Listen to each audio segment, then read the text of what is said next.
Hello friends, welcome to my YouTube channel Innovate for you. आज इस video में मैं आपके लिए डेमोक्रेटिक पॉलिटिक्स के चैप्टर नंबर 7 का पार्ट 2 लेकर के आया हूँ। आप इस वीडियो को लास्ट तक देखना, आपको ज़रूर अच्छी लगेगी तो इसे लाइक कर देना और मेरे चैनल को सब्सक्राइब कर लेना, ताकि जब भी मैं नेक्स्ट वीडियो डालूँ और आप उसको ईजिली देख सकें। देखिएगा इसमें नेक्स्ट क्वेश्चन क्या निकल के आता है। How are the democratic government better than the other forms of government. इन डेमोक्रेटिक गवर्नमेंट कैसे अदर टाइप की गवर्नमेंट से अच्छी होती है, या democracy is better form of government than any other form of government, analyse the statement with argument. यानी एक क्वेश्चन कितने टाइप से आपके एग्जाम में आ सकता है वो मैंने इसमें हर तरीके से लिख दिया है। ठीक है बच्चों, देखिएगा अब इसके आंसर में देखिएगा। We feel that democracy is better because it, क्यों ये बेटर है, क्योंकि number 1 promotes equality among citizen, इन लोगों के बीच में इक्वलिटी लेकर के आता है। सभी की यहाँ पर इक्वल होते हैं, ना कोई गरीब ना कोई अमीर, ना किसी का कोई धर्म ना किसी कोई जाति। तो इसलिए डेमोक्रेसी की जो गवर्नमेंट होती है, डेमोक्रेसी बहुत अच्छी समझी जाती है। Number 2 enhance dignity of the individual, यानी डिग्निटी का मतलब आप ये मान के चलिए उसकी प्रतिष्ठा, किसी व्यक्ति की प्रतिष्ठा इससे बढ़ती है। प्रतिष्ठा कैसे बढ़ते मैंने आपको बताया, लोअर कास्ट हुई अपर कास्ट हुई इसमें सब इक्वल होती हैं।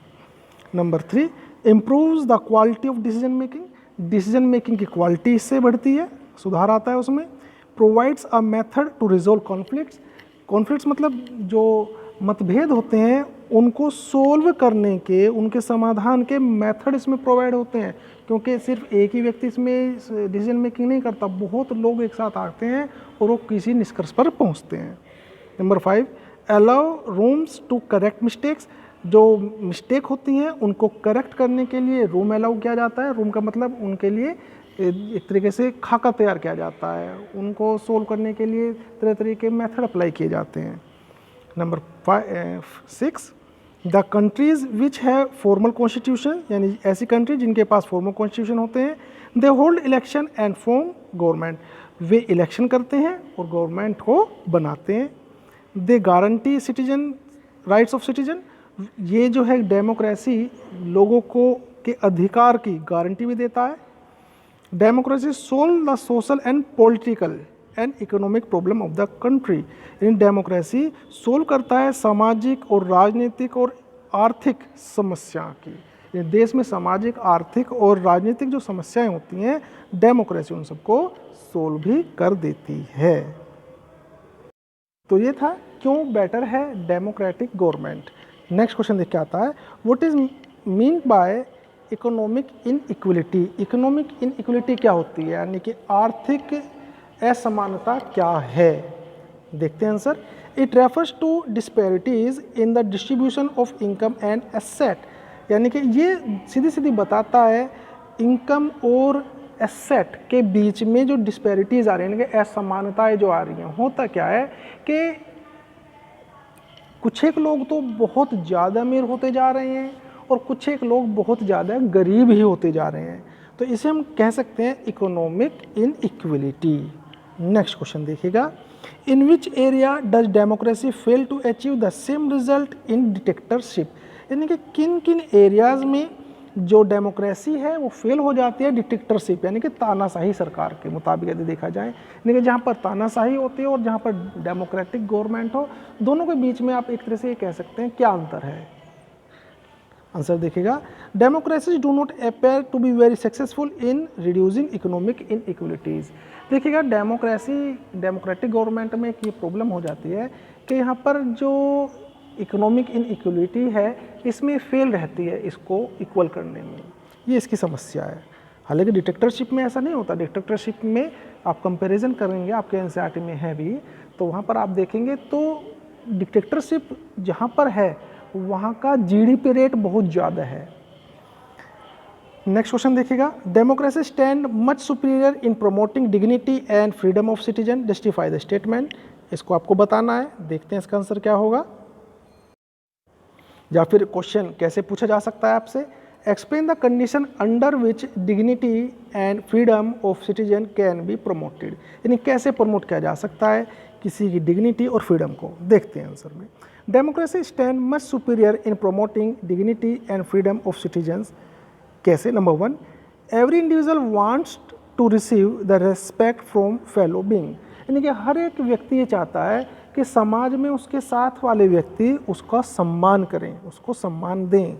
Number 2, the passion for respect, यानी रेस्पेक्ट कराने के लिए एंड फ्रीडम को प्राप्त करने के लिए is the basis of any democracy, यानी किसी भी डेमोक्रेसी का ये आधार है, लोगों को सम्मान मिले, लोगों को आज़ादी मिले। Number 3, democracy throughout the world have recognise its this, democracy पूरे विश्व में इसी के लिए तो जानी जाती है।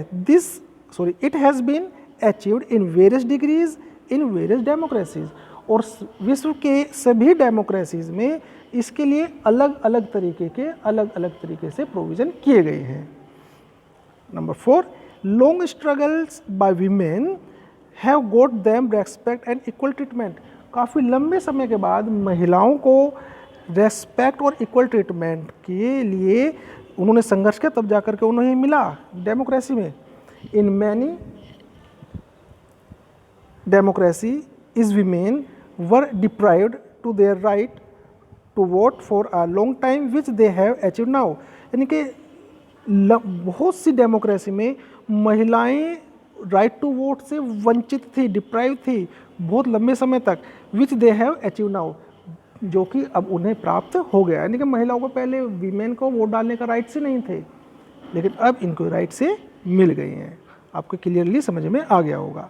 नेक्स्ट देखिएगा, in India 1/3 of the seats have been reserve for the women in local bodies, यानी कि भारत में महिलाओं के लिए लोकल बॉडीज़ जो होती है, यानी जैसे लोकल गवर्नमेंट होती है, उसे 1/3 सीट्स रिजर्व कर दी गई हैं। अब कम से कम 10 में से फॉर एग्जांपल 1/3 का आप ऐसे ले लीजिए, 100 में सीट्स हैं जिस पर इलेक्शन होना है, उसमें 1/3 यानी कि कितना हो गया, लगभग 33 और 34 सीट्स जो फीमेल हैं उनके लिए रिजर्व हैं, उन पर सिर्फ फीमेल ही आ सकती हैं। Last, democracy has statement the claim of the disadvantage and discriminated caste for equal status and equal opportunity, यानी डेमोक्रेसी एक तरीके से एक स्टेटमेंट है जो ये बताता है कि जो जाति हैं, कमज़ोर जाति हैं, उनके साथ भेदभाव हो रहा हो या फिर उनको बराबर का सम्मान ना मिल रहा हो, यानी इक्वल दर्जा ना मिल रहा हो, उनको समान अवसर ना मिल रहे हो, तो डेमोक्रेसी ये बताता है कि उनको हम ये सब चीज़ देंगे, किसी के साथ भेदभाव किस तरह का नहीं होगा।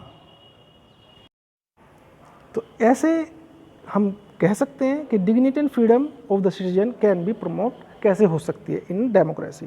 देखते हैं नेक्स्ट क्वेश्चन क्या आता है आपके लिए। What is the relationship of democracy with economic growth and economic inequalities. देखते हैं आंसर में। The following points show the relationship of democracy with economic growth and economic inequalities, यानी कि इकोनॉमिक ग्रोथ और इकोनॉमिक इनइक्वलिटीज़ में कैसे relationship बताता है डेमोक्रेसी। देखते हैं। डिक्टेरियल रेगमी, ये आपको पता होगा, ये भी हमने अभी बताया आपको। डिक्टेरियल रेगमी यानी जहाँ पर तानाशाही सरकार होती है, has had a slightly better record of economic growth, यानी कि इनके पास थोड़ा सा अच्छा रिकॉर्ड होता है डेमोक्रेसी के मुताबिक। देखें डिक्टेरियलशिप के पास, but when we compare their record only in poor countries there is a virtually no difference, यानी कि यदि हम अमीर देशों में देखें और जहाँ पर तानाशाही सरकार है तो वहाँ पर तो ठीक है, वो हमसे अच्छे चलते हैं, यानी डेमोक्रेसी से अच्छे चलते हैं। लेकिन यदि पुअर कंट्रीज़ में देखें और वहाँ पर तानाशाही हो, यानी डिक्टेटरशिप हो, तो वहाँ पर कोई खास डिफरेंस नज़र नहीं आता, पुअर सेक्शन पुअर ही रहता है वहाँ पर। Number 2, there can be a very high degree of inequalities within democracies, यानी जो डेमोक्रेसीज होती हैं उनमें बहुत ज़्यादा इनइक्वलिटीज़ पाई जाती हैं, डिक्टेटरशिप में नहीं पाई जाती। Number 3, there is often inequalities of opportunities available to the poorer section of the society, यानी कि अधिकतर क्या देखा जाता है, inequalities of opportunities available, यानी कि असमानता के जो अवसर है वो बहुत अवेलेबल होते हैं to the poor section of the society, जो सोसाइटी के पुअर सेक्शन होते हैं उनमें बहुत इनइक्वलिटीज़ के जो अवसर हैं, यानी बहुत इनइक्वलिटीज़ जो है वो पाई जाती हैं। ठीक है स्टूडेंट्स, इस वीडियो में इतना ही। नेक्स्ट वीडियो में मैं आपके लिए आगे के टॉपिक्स लेके आऊँगा। बहुत छोटे छोटे वीडियो मैंने आपके लिए बनाए हैं ताकि आप बिना बोर हुए ईजीली अपनी तैयारी करते रहें। सोशल साइंस के बहुत बेहतरीन नोट्स आपको पहली बार ऐसे देखने को मिल रहे होंगे। वेल, गुड बाय, मिलते हैं नेक्स्ट वीडियो में।